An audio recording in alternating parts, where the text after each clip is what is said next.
جس طرح ثنا کے عشق نے میری کایا پلٹ دی تھی، اسی طرح میری محبت نے انم ناز کو کیا سے کیا بنا دیا تھا۔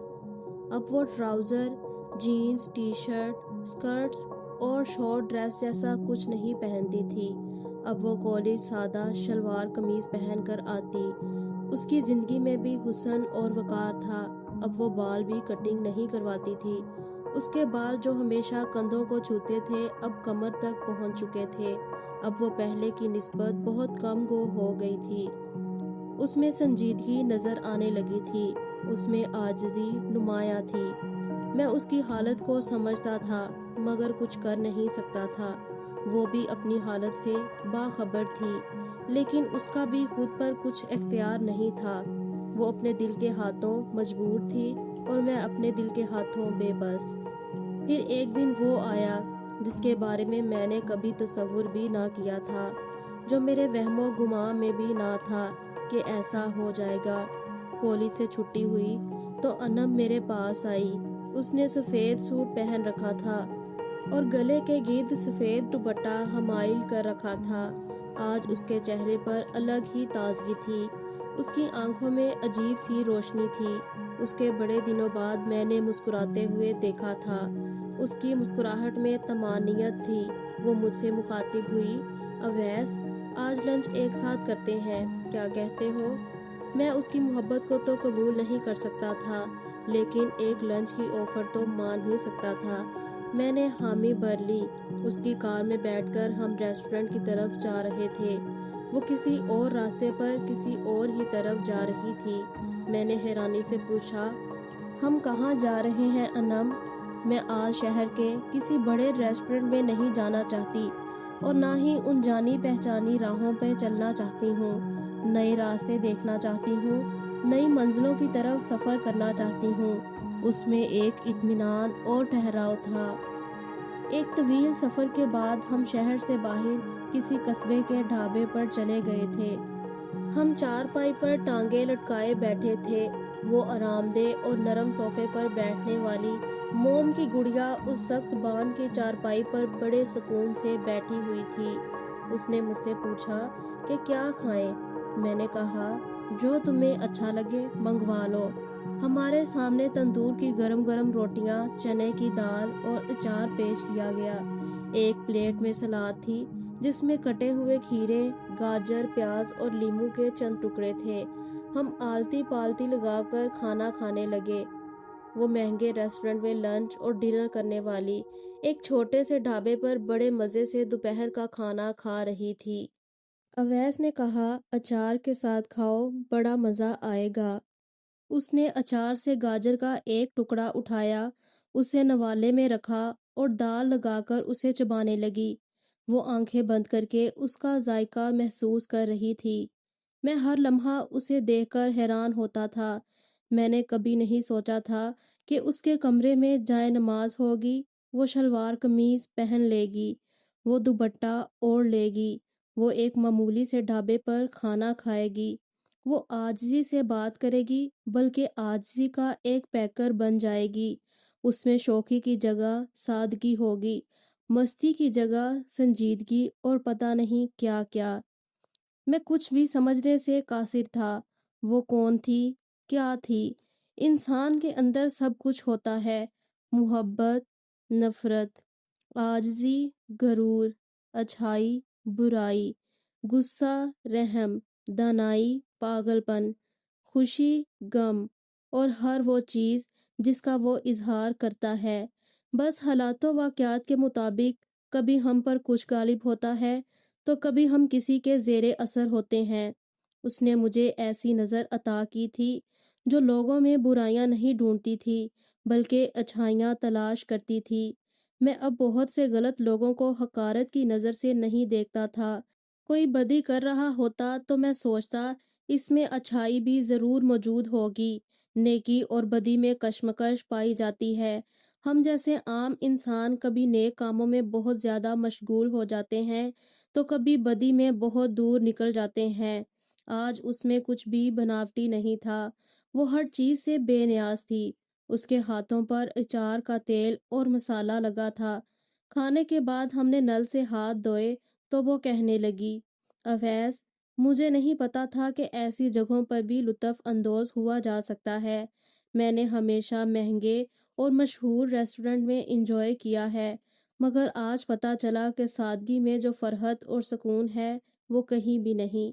آج میرے دل میں دبئی، نیو یارک یا پیرس گھومنے کی تمنا نہیں۔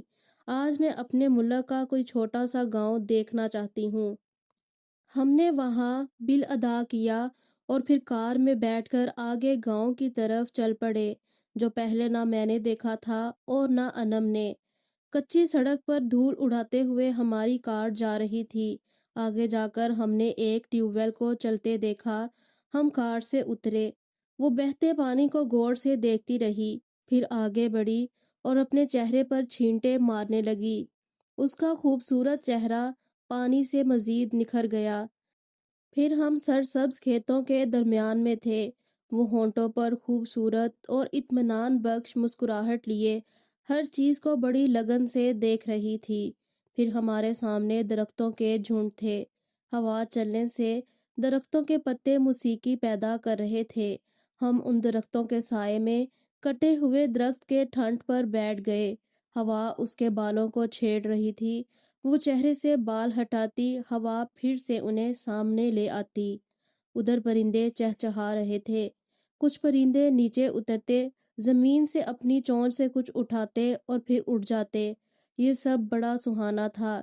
قدرت کا ہر منظر دل فریب تھا۔ میں انم کی طرف دیکھتا تو مجھے اس پر ترس آتا۔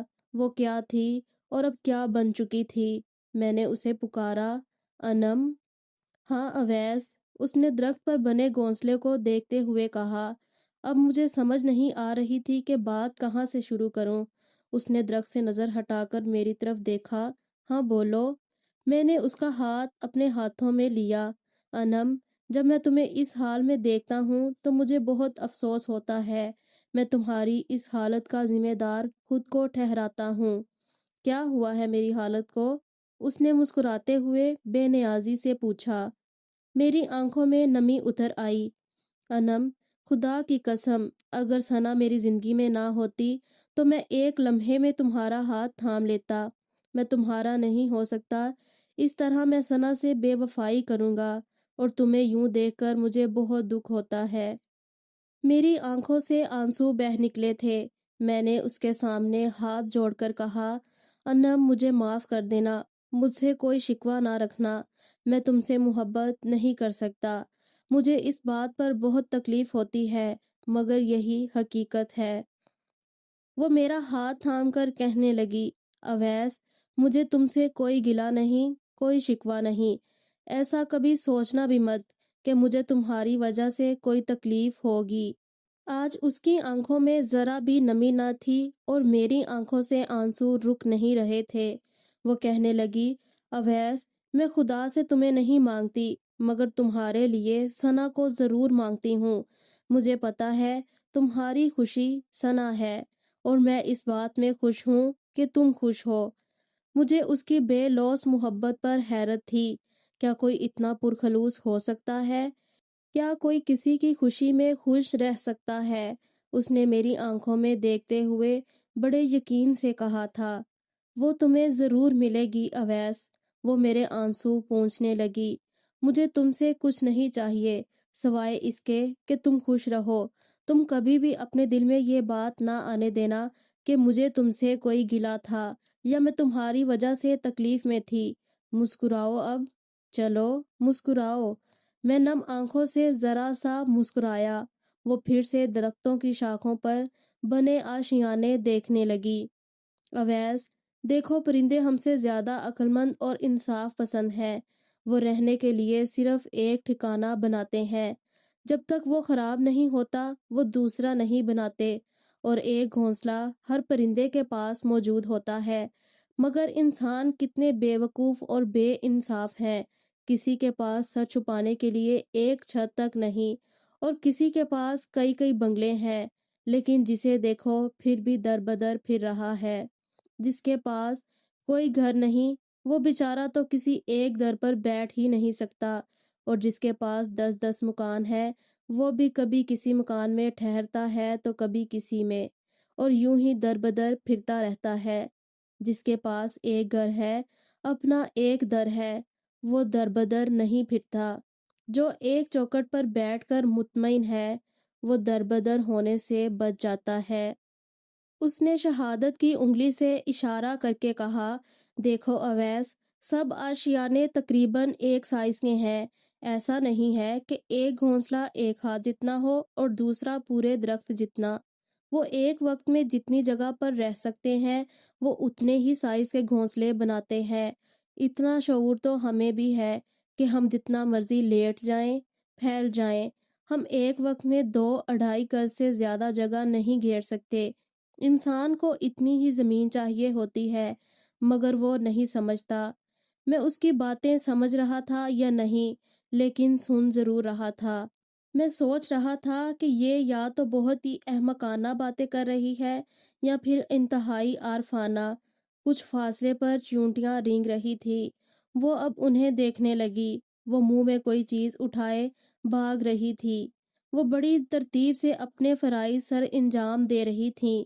مجھے انم پر دیوانے پن کا گمان ہو رہا تھا۔ میں نے ایک سرد آہ کھینچی اور من ہی من میں سوچا، کاش میں تمہاری زندگی میں کبھی نہ آیا ہوتا، پھر تم سدا خوش رہتی، ایک مستی سے بھرپور زندگی گزارتی۔ تم یوں ہی پارٹیاں ارینج کرتی، کلبز میں جاتی، سیر و تفریح کے لیے باہر نکلتی، چاہے فلرٹ کرتی، مگر کم از کم خوش تو ہوتی، اور میں یوں ہی ثنا کا انتظار کرتا رہتا۔ اس نے نظر چیونٹیوں سے ہٹائی اور میری طرف متوجہ ہو کر کہنے لگی، اویس، بعض اوقات ہم سوچتے ہیں کاش یوں ہو جاتا، کاش یوں نہ ہوا ہوتا، کاش وہ میری زندگی میں رہتی، کاش میں اس کی زندگی میں نہ آیا ہوتا، لیکن یہ سب خیالات بے معنی ہیں۔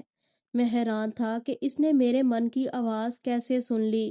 کیا یہ محض اتفاق تھا؟ کیا وہ ٹیلی پیٹی کے علم سے آشنا تھی؟ کیا اسے کوئی روحانی علم عطا ہو گیا تھا، یا پھر اس کی چھٹی حس کام کرنے لگی تھی؟ میں دنگ رہ گیا، میں کچھ نہ سمجھ سکا۔ وہ کہنے لگی، جو ہونا ہوتا ہے وہ ہو جاتا ہے، اور ہونے والا ایک بھی واقعہ، ایک بھی چیز فضول نہیں ہوتی۔ ان چیونٹیوں کو دیکھ رہے ہو، وہ بھی کسی مقصد کے تحت ہی یہاں پر ہے۔ یہ سوکھے پتے دیکھ رہے ہو، یہ بھی بیکار نہیں پڑے ہوئے۔ ہر ذرہ کچھ بتا رہا ہے، ہر بوند کچھ سکھا رہی ہے۔ وہ کس بات کو کہاں جوڑ رہی تھی میں سمجھنے سے قاصر تھا، مگر وہ ہر بات فلسفیانہ انداز میں بڑے اعتماد سے کیے جا رہی تھی۔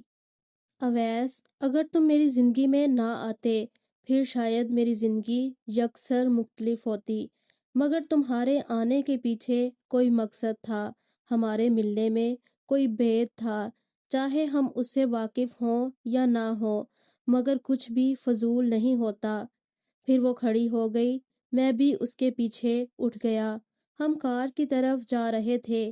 وہ بے خود سی دکھائی دے رہی تھی، مگر مطمئن اور خوش تھی۔ اس کے ہونٹوں پر اطمینان سے بھرپور مسکراہٹ تھی۔ میں سوچ رہا تھا کہ کار مجھے ڈرائیو کرنی چاہیے۔ کار کے قریب پہنچ کر اس نے خود ہی کہہ دیا، کار تم ڈرائیو کرو اویس۔ مجھے ایک دفعہ پھر سے حیرت ہوئی۔ مجھے الجھا ہوا چھوڑ کر وہ گاڑی میں بیٹھ گئی۔ وہ کھڑکی سے باہر دیکھ رہی تھی۔ وہ بہت پرسکون تھی۔ اس کے ہونٹوں پر خفیف سی مسکراہٹ تھی۔ میں اسے دیکھ کر سوچ رہا تھا کہ کہیں یہ کسی ان دیکھی مخلوق کے زیر اثر تو نہیں۔ ہم گاؤں سے شہر میں داخل ہو چکے تھے۔ میں نے اس دوران کئی بار اسے دیکھا۔ وہ بے خودی کی کیفیت میں مسکرا رہی ہوتی۔ یوں لگ رہا تھا جیسے اسے کوئی چیز اپنی طرف متوجہ نہیں کر رہی۔ وہ اس مادی دنیا سے بے خبر کسی اور ہی جہاں میں موجود تھی۔ جب ہم گھر پہنچے تو شام ہو چکی تھی۔ پورچ میں ابھی ہم گاڑی میں موجود تھے۔ اس نے کہا، زندگی میں کبھی پریشان مت ہونا، ہر چیز کے پیچھے ایک مقصد ہوتا ہے۔ ہم گاڑی سے اترے۔ وہ اپنی مسکراہٹ کے ساتھ ہاتھ ہلاتے ہوئے الوداع کہہ کر اندر داخل ہو گئی۔ ہم کالج میں یا کہیں بھی جب الگ ہوتے، وہ ہمیشہ کہتی، سی یو نیکسٹ یا سی یو اگین۔ یا پھر کچھ عرصے سے اللہ حافظ پھر ملاقات ہوگی، لیکن آج وہ الوداع کہہ کر چلی گئی تھی۔ میں کچھ دیر ادھر رکا، علی بابا سے حال احوال دریافت کرنے کے بعد اپنے گھر کے لیے نکل آیا۔ میرا گھر اس کے گھر سے کچھ ہی فاصلے پر تھا۔ راستے میں ہی مغرب کی اذان ہو گئی۔ آج میں بہت تھک گیا تھا۔ گھر پہنچ کر میں کچھ دیر آرام کرنے کی غرض سے بستر پر لیٹا، مگر پھر گہری نیند سو گیا۔ عشاء کے بعد میری آنکھ کھلی۔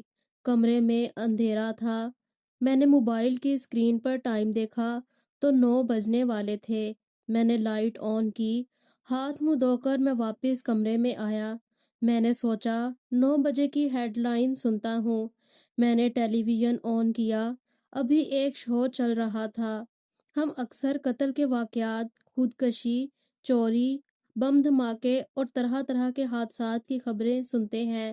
ہم لمحہ بھر کے لیے افسوس کرتے ہیں اور اگلے ہی لمحے بھول جاتے ہیں، کیونکہ ان کے ساتھ ہمارا کوئی تعلق نہیں ہوتا، وہ ہمارے کچھ نہیں لگتے ہوتے۔ مجھے علم بھی نہ تھا کہ آج جو سننے جا رہا ہوں وہ میرے قدموں کے نیچے سے زمین کھینچ لے گا، آسمان کو میرے سر پر گرا دے گا۔ شو کے دوران ہی بریکنگ نیوز چلنے لگی۔ میرے کان ادھر ہی تھے، مگر نظر موبائل پر تھی۔ میں کسی کا میسیج دیکھ رہا تھا۔ میرے کانوں سے آواز ٹکرائی، مشہور بزنس مین یاور سلطان کی اکلوتی بیٹی انم ناز کو کسی شفاق شخص نے بڑی بے رحمی سے قتل کر دیا۔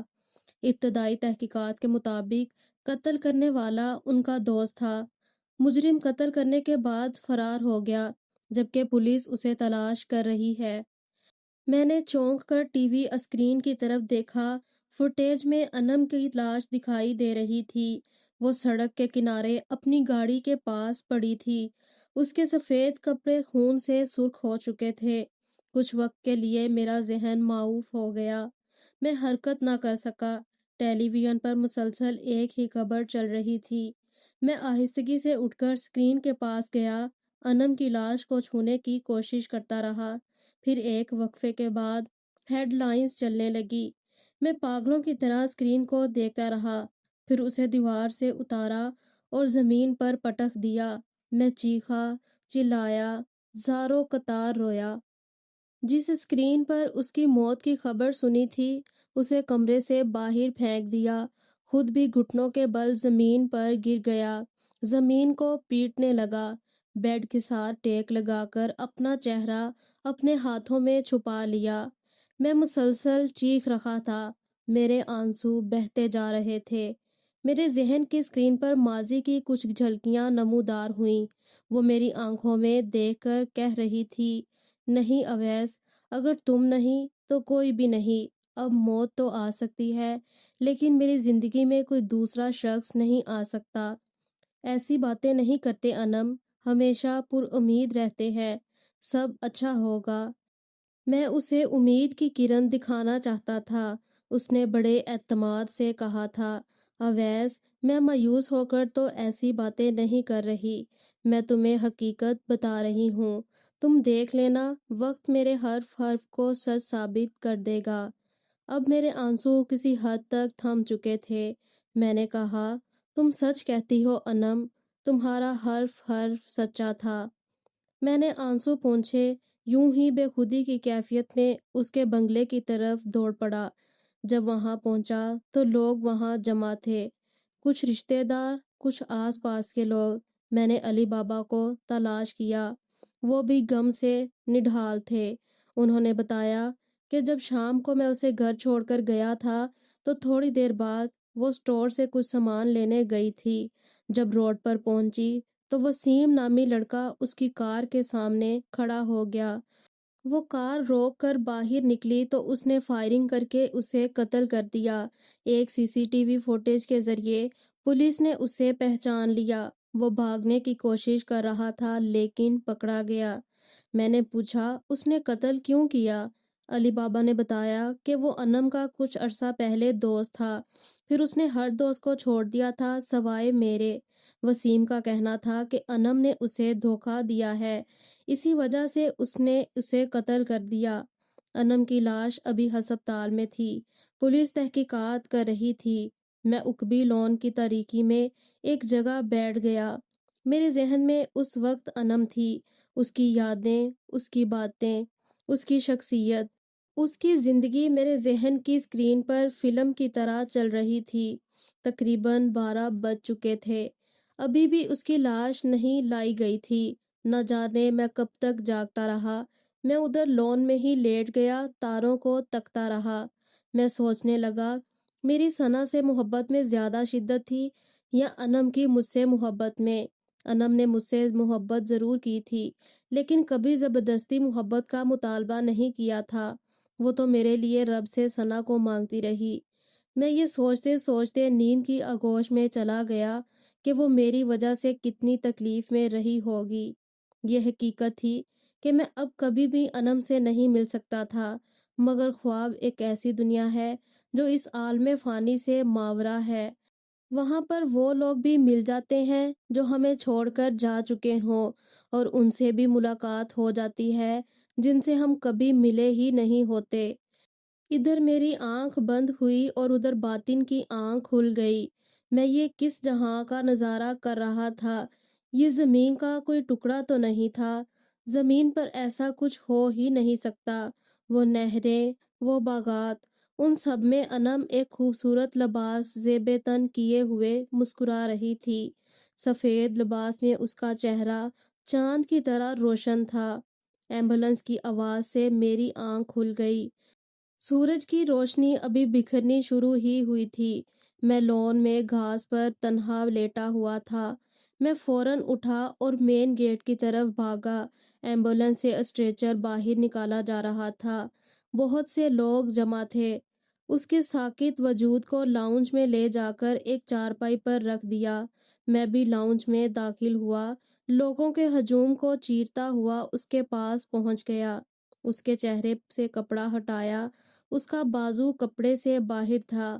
میں نے اس کا ہاتھ تھام لیا۔ میری آنکھوں سے آنسو بہہ رہے تھے، مگر مجھے کچھ علم نہ تھا۔ میں جو بول رہا تھا اس وقت مجھے اس کی کچھ خبر نہ تھی۔ میرے ذہن میں اس وقت وہاں پر صرف انم تھی یا میں تھا، دوسرا کوئی نہیں تھا۔ میں نے بلکتے ہوئے کہا، تمہیں مجھ سے کوئی شکوہ ہے تو کرو نا، یوں خاموش کیوں ہو؟ کیا کوئی یوں دوستوں کو چھوڑ کر جاتا ہے؟ کیا کوئی ایسے ناراض ہوتا ہے؟ کسی نے میرے کندھے پر تھپکی دی۔ وہ مجھے ڈھارس بندھا رہا تھا۔ میں نے اس کی طرف نہ دیکھا۔ میں انم کا چہرہ دیکھتا رہا۔ پھر اس نے بازو سے پکڑ کر مجھے اٹھایا۔ وہ مس نور تھی۔ وہ مجھے سمجھا رہی تھی، تسلی دے رہی تھی، مگر میں کچھ بھی سوچنے سمجھنے سے قاصر تھا۔ کچھ دیر بعد جنازہ اس کے گھر سے اٹھایا گیا۔